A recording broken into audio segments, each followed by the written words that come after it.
warahmatullahi wabarakatuh. Kita ketemu lagi hari Jumat. Semoga semakin bahagia dan rezekinya berlipat-lipat. Dan pagi ini di hari Jumat kita edisi Couplepreneur. Ibu-ibu dan juga mungkin kalau setiap hari Jumat ada bapaknya, semoga kabarnya baik dan sehat walafiat. Dan pagi ini temanya luar biasa, menahan untuk berkata benar, ya, menahan.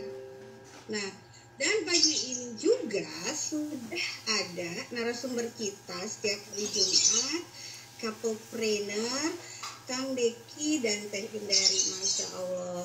Assalamualaikum Teteh, apa kabar? Waalaikumsalam. Alhamdulillah luar biasa. Allahu Akbar. Belum di briefing lagi. Oke, Masya Allah.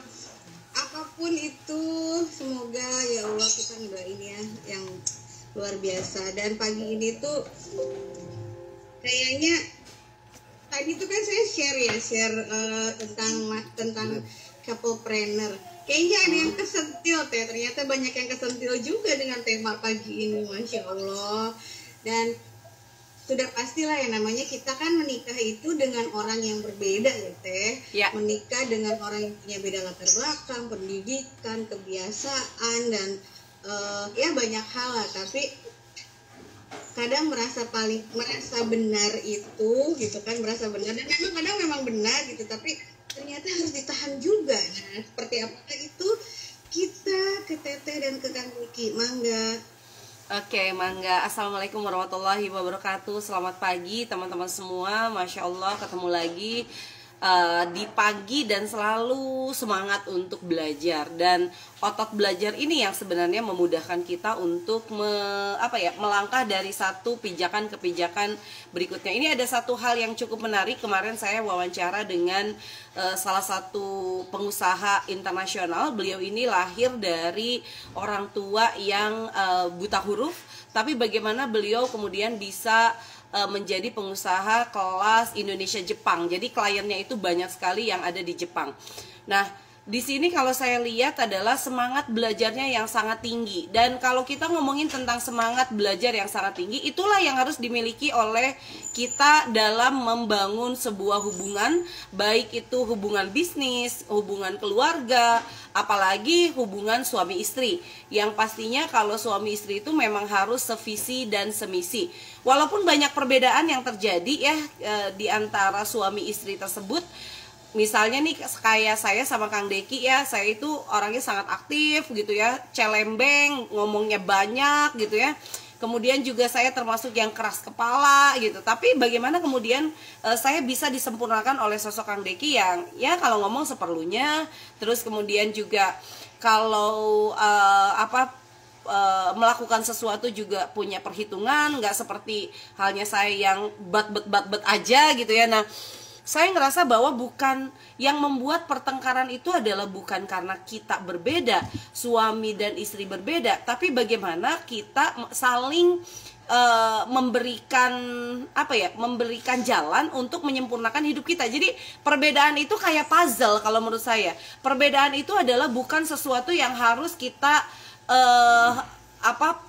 jadi masalah gitu, tapi bagaimana perbedaan itu kemudian menjadi puzzle yang ketika disatukan itu menjadi gambar yang indah ya. Jadi saya mencoba untuk setiap perbedaan kami itu bukan lagi masalah bagi saya, tapi itu sebagai penyeimbang ataupun penyempurna hidup saya. Nah, demikian juga ketika kita sudah merasa berbeda, biasanya saat kita merasa bahwa berbeda dan kemudian kita merasa benar ya dengan apa yang kita lakukan dan pasangan kita salah. Nah, pada saat itu timbullah satu pertengkaran.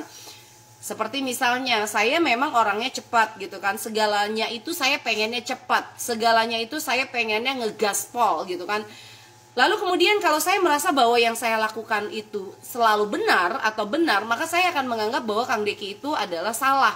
Karena Kang Deki itu penuh perhitungan, kalau mau melakukan sesuatu agak lebih lambat dibandingkan saya gitu kan. Pasti ini akan jadi sumber pertengkaran kami. Tapi ternyata tidak gitu. Saya ngelihat bahwa yang saya lakukan tidak selalu benar. Dengan kecepatan saya sendiri juga merasa bahwa somehow kecepatan saya ini adalah kekurangan saya gitu, sehingga akhirnya saya kadang-kadang nabrak sana sini gitu kan. Tapi ya kemudian saya merasa diseimbangkan ketika Kang Deki memberikan arahan bagaimana kemudian saya bisa melangkah lebih cepat atau menurunkan kecepatan, tetapi saya memiliki langkah yang lebih tertata. Nah, ini yang saya lihat dari sosok Kang Deki. Jadi tidak merasa diri saya benar lalu kemudian melemahkan pasangan kita, dan juga pasangan kita tidak melihat bahwa dia benar lalu kemudian melemahkan pasangannya. Dengan begitu alhamdulillah selama 14 tahun ini ya semuanya jalan dengan ya ada lah naik turunnya, tetapi jalan dengan jauh lebih baik karena kita melihat dari diri kita itu tidak merasa selalu benar. Bahkan kalau kita selalu merasa bahwa diri kita itu tidak selalu benar, maka komunikasi itu adalah jalan yang terbaik yang selalu ditempuh oleh pasangan suami istri. Ini saya ada satu cerita yang cukup menarik ya teman-teman ya. Ini kisah dari Mbak Siti Mutiah. Ya, beliau ini saya dampingi untuk menulis buku. Ya, dan di sini beliau juga mencantumkan bagaimana peran seorang suami itu untuk mendukung istrinya berkembang. Saya bacakan ya teman-teman ya. Tak lama setelah ibu saya wafat, saya menikah dengan seorang laki-laki yang tak dikenal. Ibu meninggal di tahun 2011, artinya itu hanya selisih 1 tahun dari mulai saya menjadi guru SMK. Ketika ibu meninggal, saya memang tengah berproses untuk menikah. Masih tahap tuker-tukeran biodata, belum pernah sekalipun terjadi pernikahan. Saya menikah melalui seorang guru ngaji, dan ini berhasil setelah 2 kali biodata saya ditolak. Ikhwan, miris ya, tapi namanya juga belum jodoh. Masya Allah, alhamdulillah, rencana Allah memang luar biasa. Justru saya dipertemukan dengan seorang laki-laki yang ternyata memiliki visi yang sama, baik di dunia spiritual maupun di dunia usaha. Meskipun kami tak pernah bersua.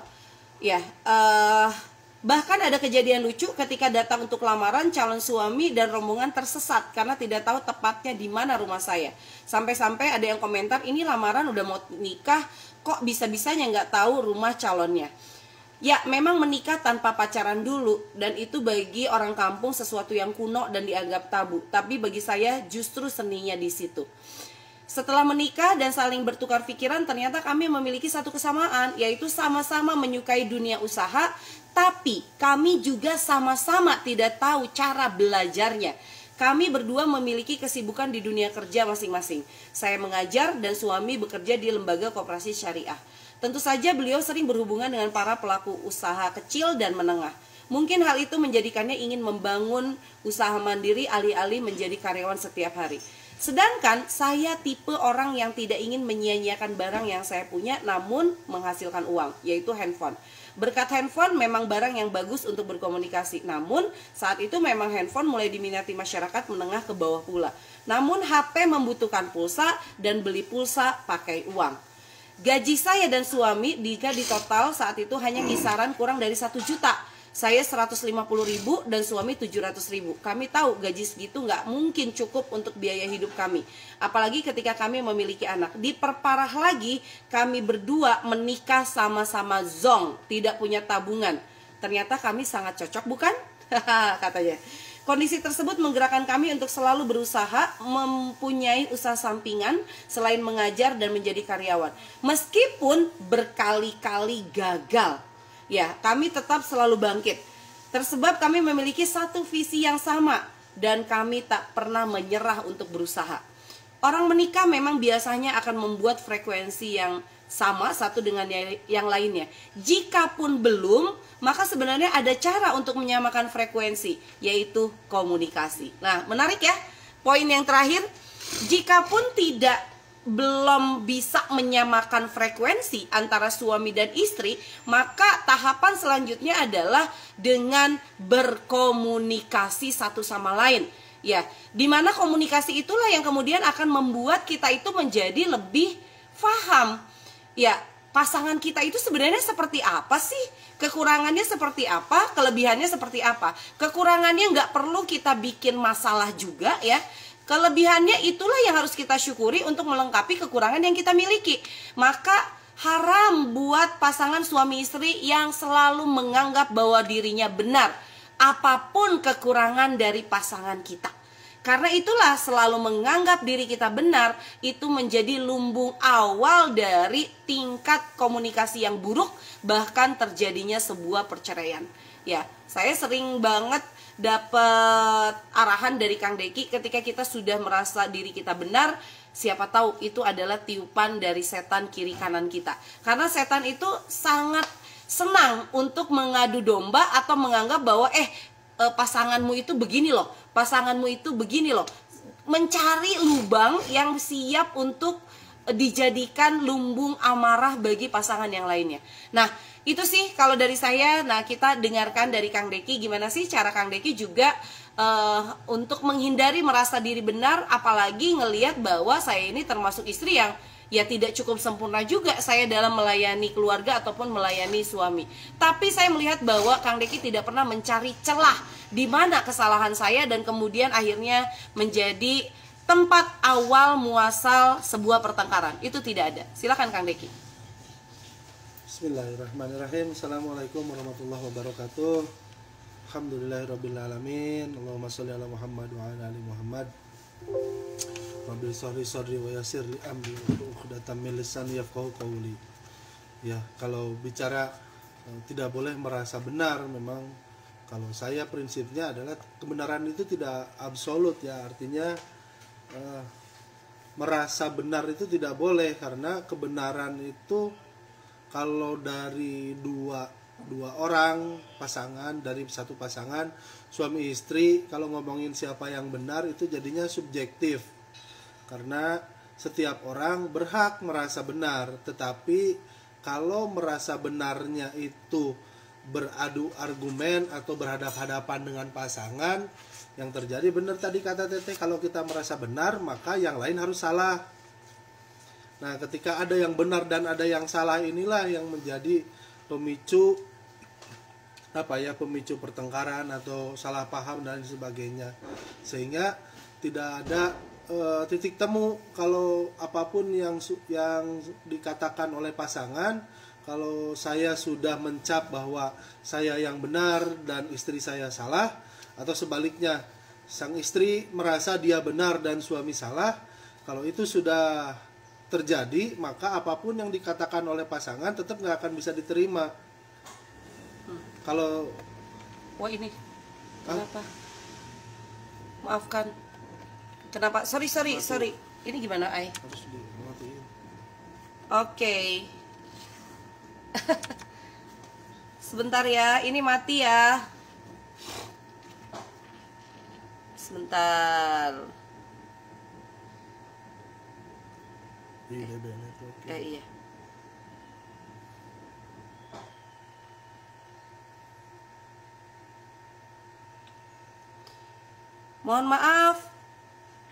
Mohon maaf, tiba-tiba mati nih. Iya. Sorry, barusan tiba-tiba mati. Oke, lanjutkan Kang Deki. Kameranya belum kelihatan. Masa sih belum kelihatan? Ini saya pakai yang satunya lagi, Yul. Oh. Yang lain kelihatan nggak, Teteh? Enggak kelihatan sama. Oh, nggak apa-apa, tapi suaranya kelihatan ya. Oh, suara kok kelihatan. Kedengeran ya suaranya. Kedengeran. Ya. Oke, kita lanjut dulu ya. Biasanya matiin kamera, nyalain lagi, Teh. Oke, bentar ya.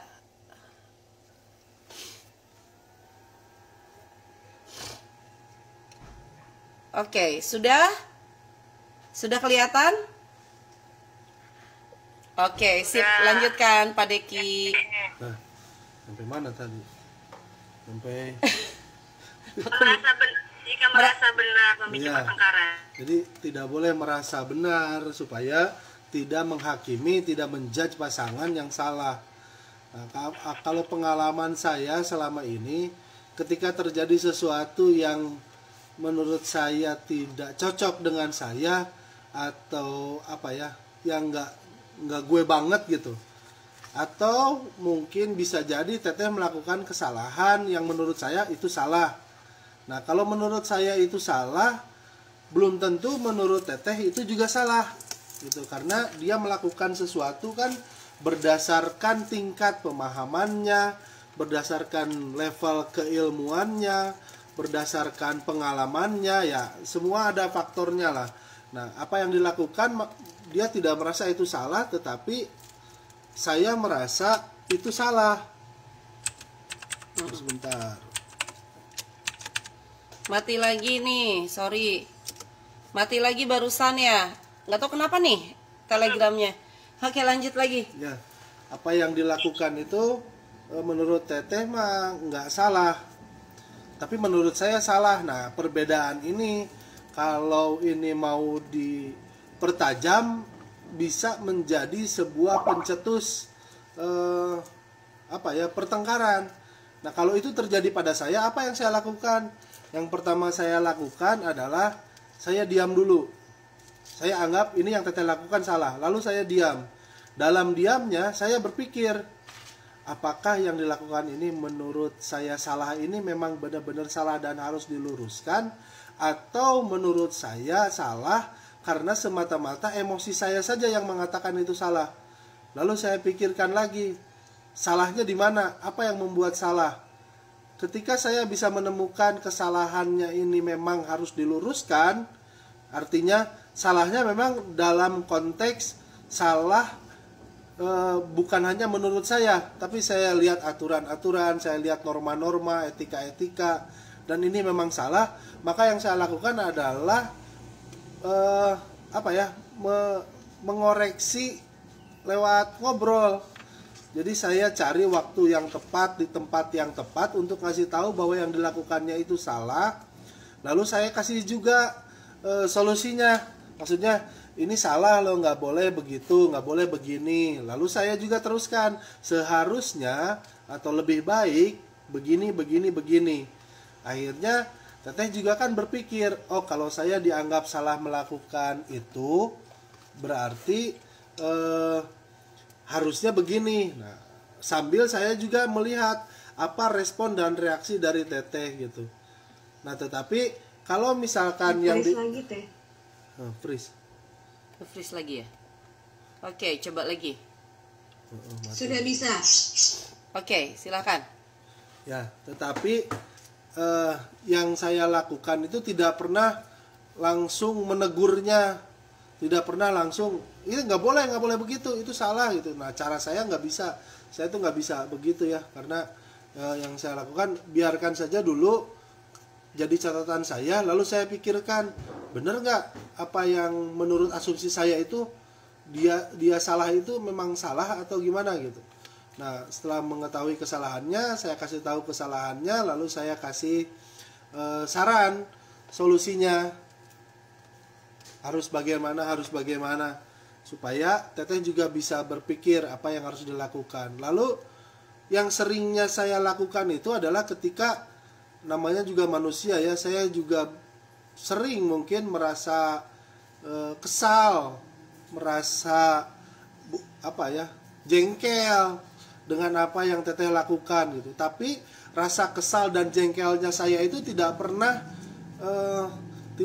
keluar lewat mulut, atau tidak pernah saya terjemahkan ke dalam perilaku, gerak tubuh dan sebagainya, enggak gitu. Saya cuma dalam hati dan pikiran saja saya kesal.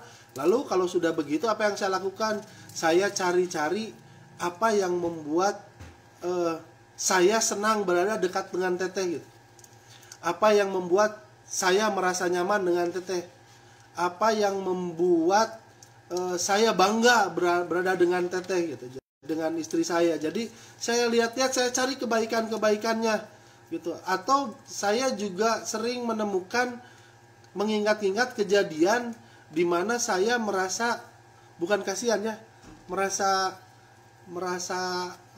simpati gitu sama apa yang sudah Teteh lakukan.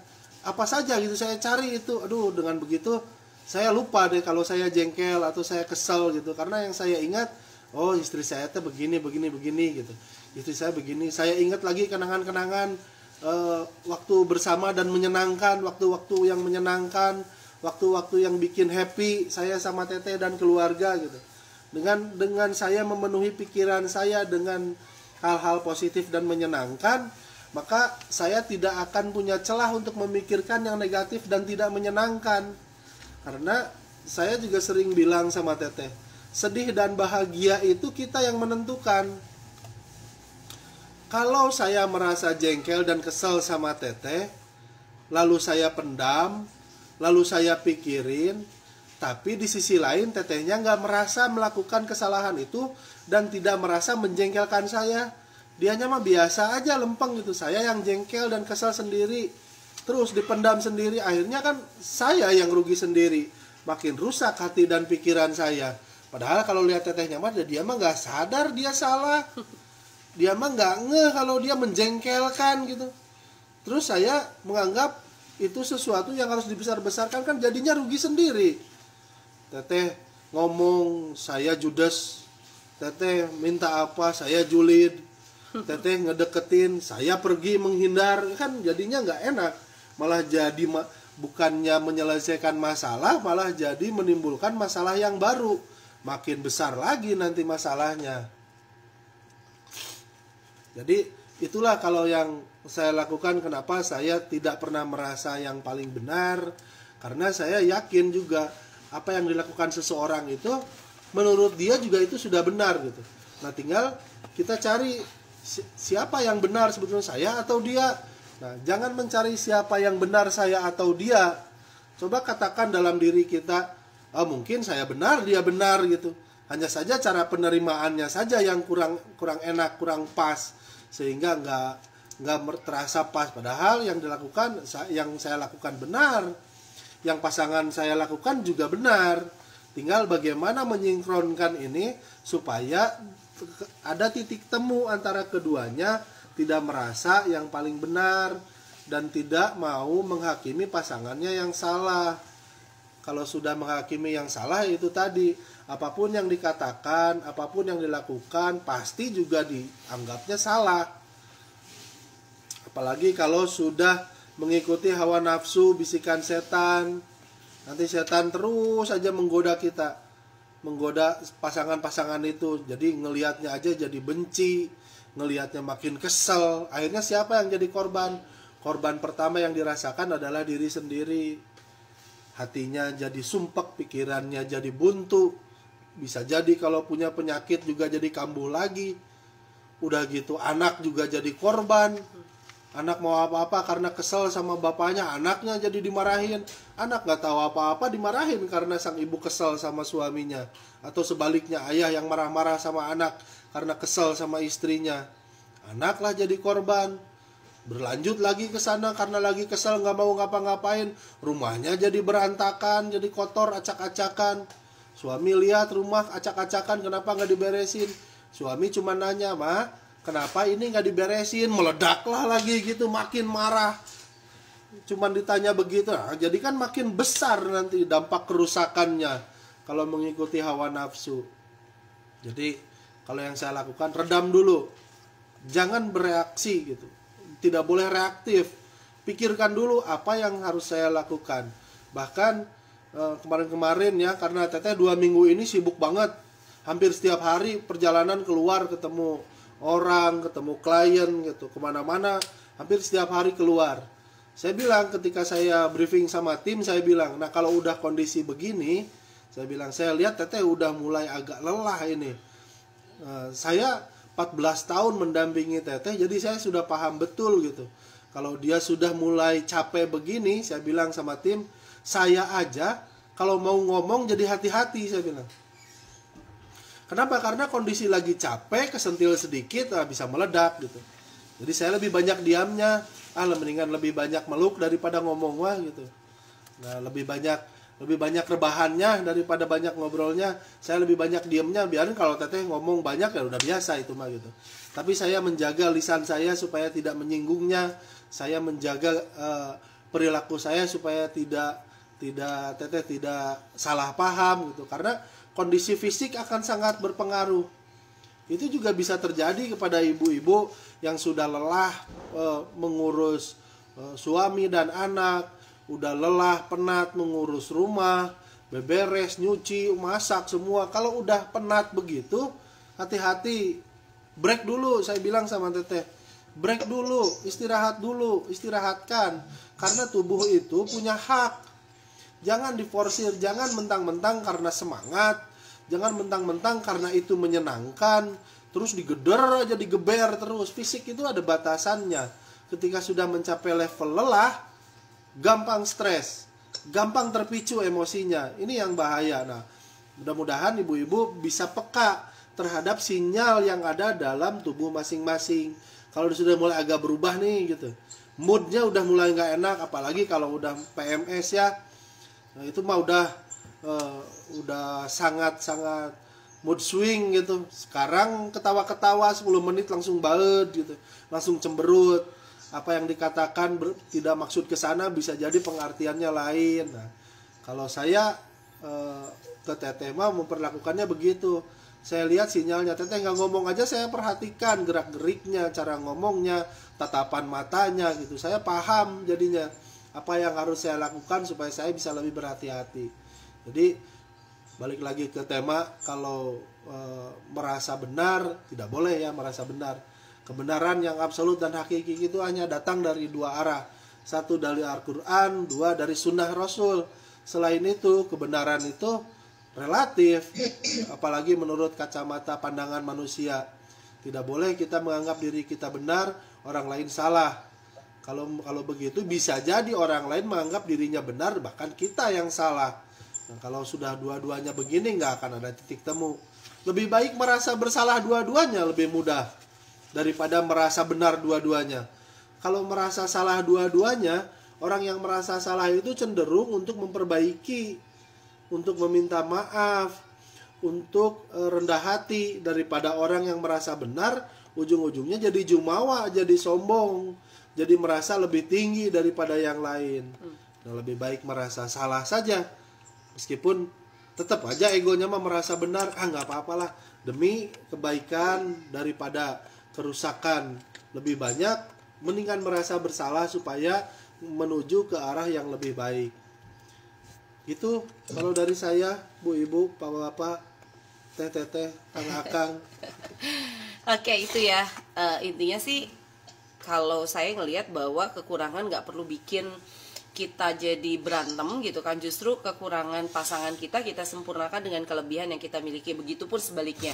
Jadi mudah-mudahan dari sini saja mulai nih berkurang ya untuk ngorek-ngorek kekurangan dari pasangan kita, dan kita lebih fokus pada kelebihan dari pasangan kita. Mangga, silakan yang mau tanya. Oke, Ibu.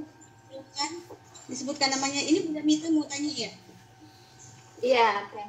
Silakan. Assalamualaikum Teteh, Kang Deki. Waalaikumsalam. Gini Teh, suami saya itu dulu waktu kecil darurat kan ini broken home. Terus ada imbasnya pada saat dia dewasa. Jadi untuk pernikahan ini kebanyakan saya lebih yang memahami suami.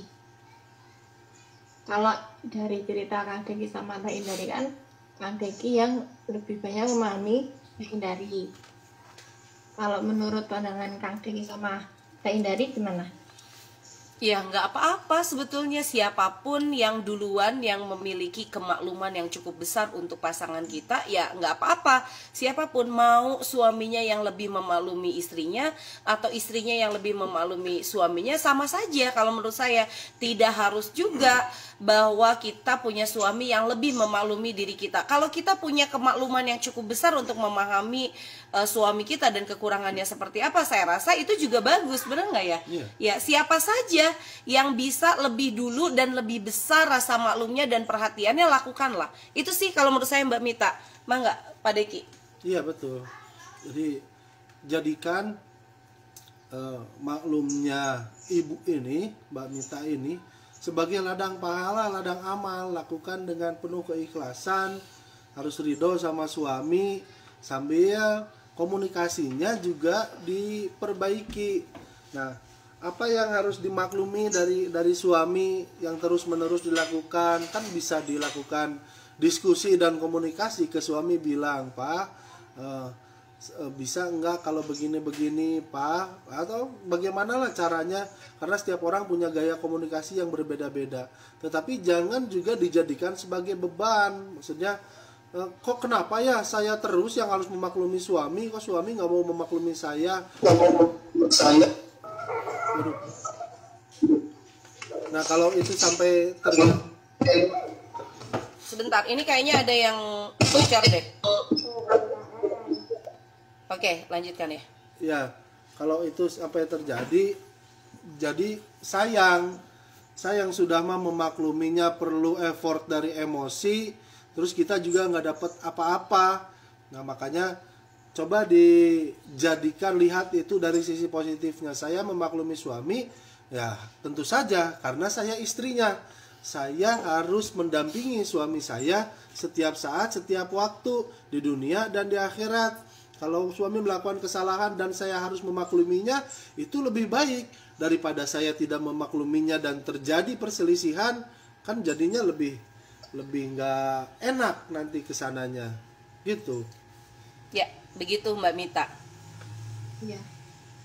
Ya, terima kasih Kang Deki, Teh Indari. Sama-sama. Alhamdulillah selama mengikuti sesi Jumat ini, pasangan ini, sempat saya memang berpikir, kok saya terus ya, tapi saya tetap gimana, kayaknya nggak bisa nih, saya kok berpikir kok saya terus kan dari wejangannya, dari yang disampaikan Kang Deki, kita harus ridho. Makanya insya Allah tiap Jumat ini saya ngikutin terus yang disampaikan Kang Deki sama Teh Indari. Suka ikut suaminya Mbak Mita? Acara-acara seperti ini kurang suka ikut, Teh. Kalau gitu diperbesar Kayak aja acara suaranya. ngobrol gini. Biasanya kalau gini, kalau pas bareng-bareng saya kerasin nih suaranya biar ikut dengar gitu. Tapi ya saya nggak langsung ayo sini dengerin, nggak sih, biar Iya. dengerinnya nggak sengaja gitu. Ya, betul ya. Lebih Sambungin bijak. kayak itu, sambungin ke toa masjid, jadi sekampung denger semua. Oke, thank you Mbak Mita, dan silakan untuk pertanyaan yang kedua. Silakan open mic-nya, siapa yang akan bertanya? Mbak Jana mau tanya, udah open mic. Mbak Sri Rezeki. Mangga, silakan. Iya. Pagi Pak dengan Pak Diki, saya hanya cuma curhat dikit ya. Beberapa kali saya kadang lelah ya untuk urusan rumah tangga, untuk urusan kerjaan rumah segala macam. Sampai kemarin saya pas sakit itu pun tidak ada yang tetap saya harus mengerjakan, tidak ada yang mau mengerjakan satu sekalipun gitu, tidak ada.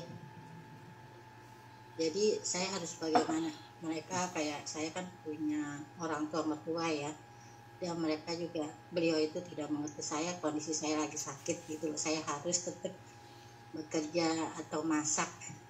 Jadi seperti ini, jadi saya merasa lelah gitu. Gimana Kang Diki untuk apa solusinya? Atau saya harus tetap saya lebih diam gitu, lebih banyak diam sayanya. Ya. Terima kasih. Ya. Ya, kalau saya baca dari sini deh ya, dari bukunya Mbak Siti Mutiah ya, bagaimana beliau membangun bisnis, kemudian juga bisa sukses barengan sama suami, itu adalah komunikasi. Jadi kalau ibu Sri-nya diam gitu kan, terus kemudian ya kadang kalau udah lelah ya udahlah saya juga diam, udah mah diam secara fisik, diam juga komunikasi, ya menurut saya juga nggak matching ya gitu kan. Jadi bisa jadi suami itu mungkin tidak tahu gitu bahwa kondisi perasaan kita itu sedang selelah apa gitu. Jadi kalau menurut saya sih komunikasi itu sangat penting dengan suami. Sampaikan saja, ya saya itu sebenarnya sedang lelah, saya itu harus ngurus ini itu. Saya sebenarnya tidak mau mengeluh ya, tapi boleh nggak kalau kita mulai berbagi tugas untuk urusan rumah tangga. Karena kebetulan alhamdulillah kan ayah juga masih ada waktu ya untuk mungkin bisa membantu saya. Apalagi lagi kondisinya sakit seperti itu ya, menurut saya kalau suami belum peka ya kita yang memberikan informasi atau komunikasi terkait dengan apa yang kita rasakan di dalam hati kita. Karena terlalu banyak gini Bu, ternyata kanker pada perempuan itu asal muasalnya karena perempuan terlalu banyak memendam masalah. Ya, sehingga akhirnya masalah itu jadi penyakit. Masalah itu nggak bikin kita bahagia, dan ketidakbahagiaan ini ya, kemudian itulah yang kemudian merongrong juga kesehatan kita. Jadi jangan biasakan kita itu hanya diam dan sedih sendiri, kesal sendiri. Padahal sebenarnya kita punya suami yang bisa diajak komunikasi kok. Walaupun awalnya mungkin dia hanya mendengarkan atau tidak memberikan respon atau reaksi apapun, tapi setidaknya dia sudah tahu istrinya itu sedang merasakan apa. Itu sih dari saya. Silakan Pak Deki. Ya benar, harus bilang. Ibu harus bilang ke suaminya, bilang dengan minta gitu, permintaan ke suaminya. Karena suami itu bukan makhluk ajaib yang bisa membaca pikiran dan hati seseorang. Karena memang banyak juga suami-suami yang memang Allah takdirkan menjadi orang yang kurang peka gitu, karena kemaskulinannya, karena kecowokannya, kadang-kadang melihat segala sesuatu itu dengan standar cowoknya. Nah kalau itu terjadi, ya, ibu yang harus lebih lebih aktif membangun komunikasi. Sampaikan langsung kepada suami dengan jelas bahwa kondisinya saya lelah, seperti tadi kata Teteh. Ajak suami untuk bekerja sama. Kalau tinggal dengan mertua, minta suami yang untuk menyampaikan kepada mertua. Kalau memang ibu tidak bisa atau tidak berani berkata langsung kepada mertua, minta suami yang bilang sama mertua kalau kondisinya sekarang sedang lelah, capek, atau bahkan kalau sedang sakit. Ya memang kalau sedang sakit kan harus diistirahatkan. Kalau sakit dipaksakan malah jadi berbahaya buat kesehatan dan jiwa dan raganya gitu. Harus bilang ke suami, intinya gitu. Komunikasi, makanya penting komunikasi. Bilang kepada suami, sampaikan. Kan kalau ke suami harusnya tanpa ada batasan. Mau cerita apa, mau ngomong apa gitu, mau curhat, mau apapun, harusnya ke suami itu terbuka, supaya suaminya pun jadi terbuka. Kalau ibu tidak terbuka ke suami, jangan heran juga kalau suami jadi tidak terbuka kepada ibu. Gitu, Bu. Ya. Pertanyaan ketiga ya. Oke, silakan untuk yang mau bertanya dibuka mic-nya. Oke, Bunda Sari mau tanya ya? Oh, Bunda Inaya silakan.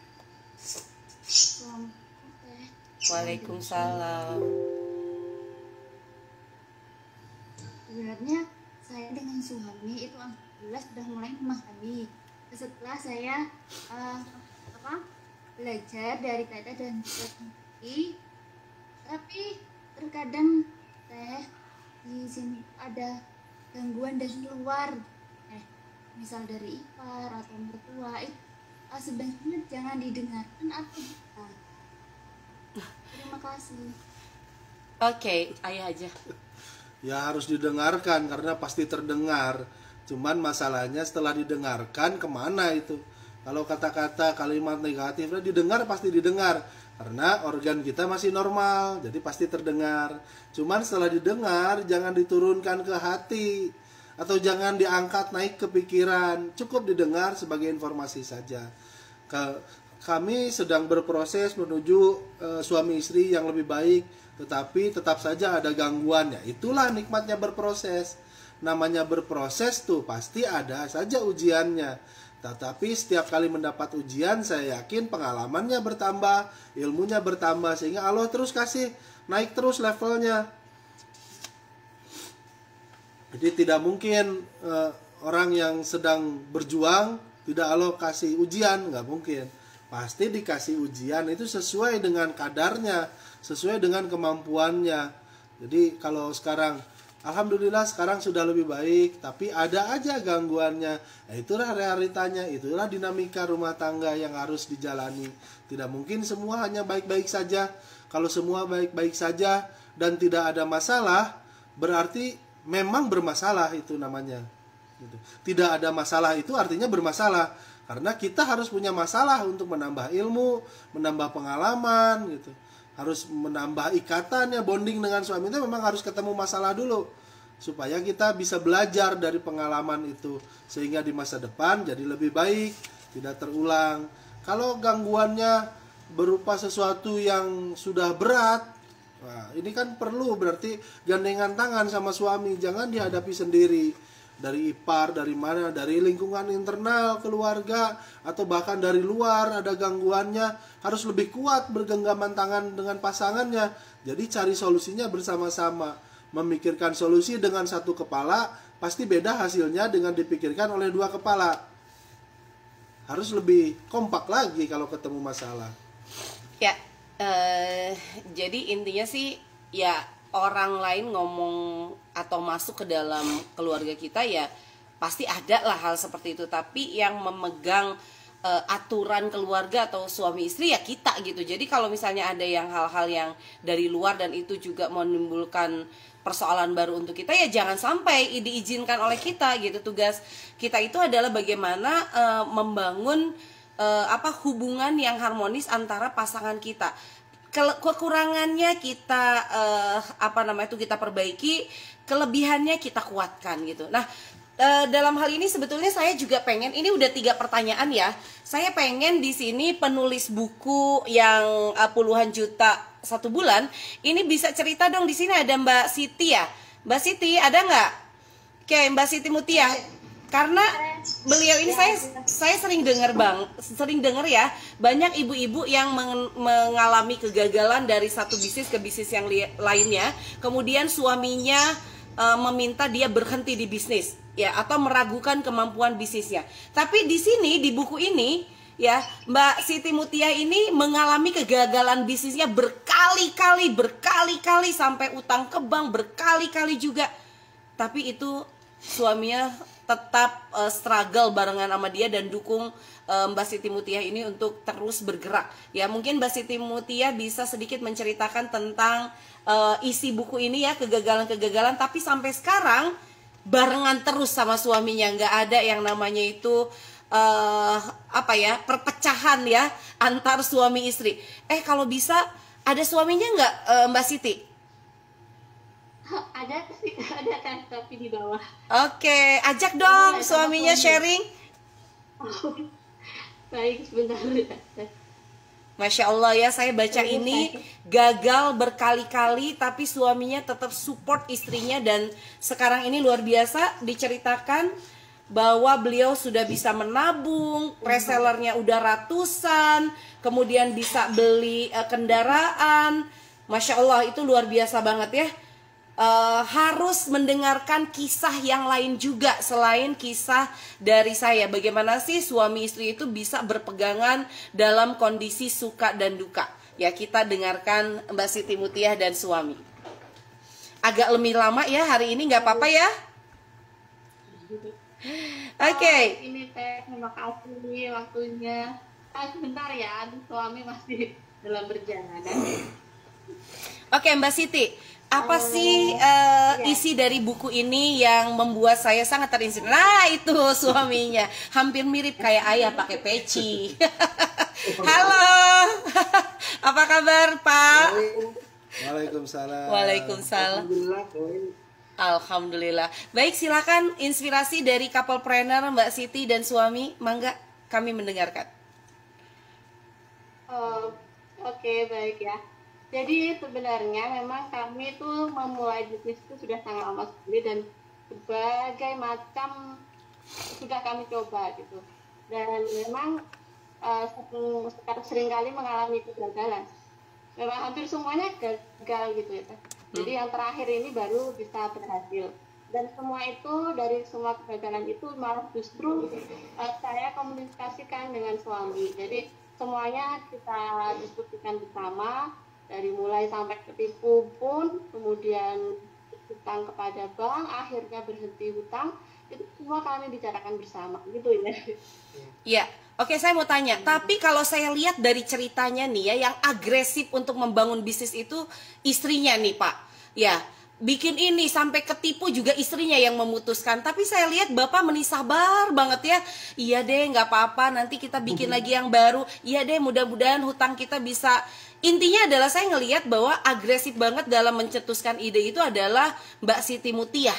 Tapi bagaimana kemudian Bapak menghadapi dari satu kesalahan memutuskan atau keputusan istrinya ke kesalahan yang lain, tapi sampai sekarang kayaknya adem ayem aja. Itu gimana Pak?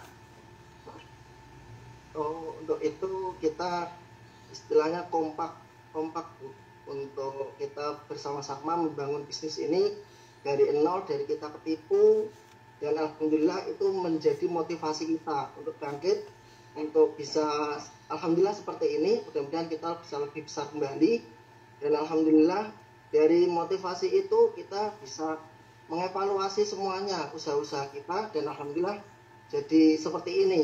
Dan itu pun juga tidak lain juga ini doa orang tua, doa orang tua kita sama mertua kita juga. Alhamdulillah kita bisa bangkit dan seperti ini, dan alhamdulillah juga ini menjadi inspirasi untuk semuanya.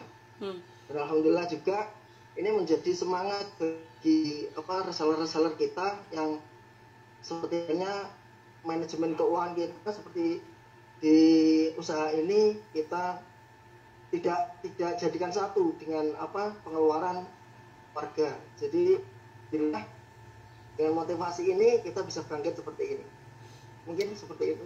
Oke, tapi ada nggak Pak perasaan dulu sempat ya pernah juga ya ada perasaan, aduh kayaknya aku nggak bakat deh di bisnis ini, kemudian mencari peluang yang lainnya. Pernah nggak Bapak sendiri juga merasakan hal yang sama? Apa saya ini bakatnya memang karyawan gitu, bukan pebisnis gitu kan? Pernah nggak merasakan hal itu? Atau memang tetap aja bahwa saya ini pasti bisa, walaupun gagal pasti bisa. Nah itu mungkin ya yang membawa sampai sukses sampai saat ini. Ya, pernah Bu, dan alhamdulillah dengan kita sabar, tetap kita kompak, evaluasi setiap kita melakukan usaha ini. Banyak kita usaha seperti dari awal kita ngontrak, dan alhamdulillah walaupun kita sekarang ya beli rumah KPR belum lunas, tapi ini kita juga motivasi kita juga untuk maju, dan alhamdulillah dengan kesabaran ini, kekompakan kita, alhamdulillah kita bisa seperti ini. Dan tapi ini tidak menjadi puas buat kita, tapi kita ingin lebih ke depannya lebih bagus kembali. Kita ini dan Bapak mungkin jadi motivasi kita juga nanti ke depannya bisa untuk menjadi inspirasi-inspirasi yang lainnya juga. Iya, dan saya juga ngelihat istri Bapak ini disupport banget untuk belajar ya. Kalau saya lihat belajar kelas rekrut reseller langsung bayar aja, kemudian ikut kelas nulis buku langsung bayar aja, padahal itu nilainya itu adalah jutaan. Ada rasa sayang nggak Pak mengeluarkan nilai jutaan untuk belajar, dan apa hasil yang terlihat dari istrinya setelah belajar? Alhamdulillah saya tidak kecewa, karena untuk kita menjadi lebih bagus kembali itu kita harus mengupgrade ilmu-ilmu. Belum tahu kita jadi tahu, alhamdulillah, dan saya meluangkan semuanya istri saya, karena ini kan usaha istri, usaha bersama, jadi ya monggo, saya los istilahnya seperti itu. Jadi kita sama-sama mengevaluasi, sama-sama kita belajar kekurangan yang mana kita tambahi. Seperti halnya kita juga ada kekurangan ya, kita cari ilmunya seperti apa, evaluasi setiap bulan juga seperti itu. Mungkin itu. Dan untuk kesabaran ini luar biasa ya, banyak faktornya. Alhamdulillah dengan perjalanan ini kita tambah kenal Teh Indari. Alhamdulillah kita bisa dapat ilmu kembali, ilmu kembali, dan sekarang ya alhamdulillah jadi inspirasi teman-teman, walaupun mungkin ibu-ibu di rumah, tapi kita punya inspirasi yang biasa. Jadi alhamdulillah, mudah-mudahan nanti bisa lebih sukses kembali. Amin. Amin. Amin. Oke, satu lagi pertanyaan Pak, apa visi atau plan Bapak dalam jangka panjang di bisnis bersama istri ini? Visi kita ya untuk menjadi keluarga yang lebih baik kembali, kita belajar terus untuk lebih baik kembali, dan misi kita bisa menciptakan lapangan pekerjaan pada semuanya, pada generasi muda kita, tidak hanya non-sewu, kita cuma jadi karyawan, walaupun sekarang saya masih karyawan di salah satu koperasi syariah, tapi ya salah satu motivasi saya juga, di bos saya juga menyarankan untuk kita usaha juga, dan alhamdulillah kita dilapangkan untuk, jadi tidak ada apa istilahnya batas untuk kita usaha. Jadi kita bisa nanti ke depannya mencetak lapangan pekerjaan yang sebanyak mungkin, bisa menjadi orang yang bermanfaat itu. Amin. Bermanfaat bagi semuanya. Amin. Amin. Ada pertanyaan Pak Deki?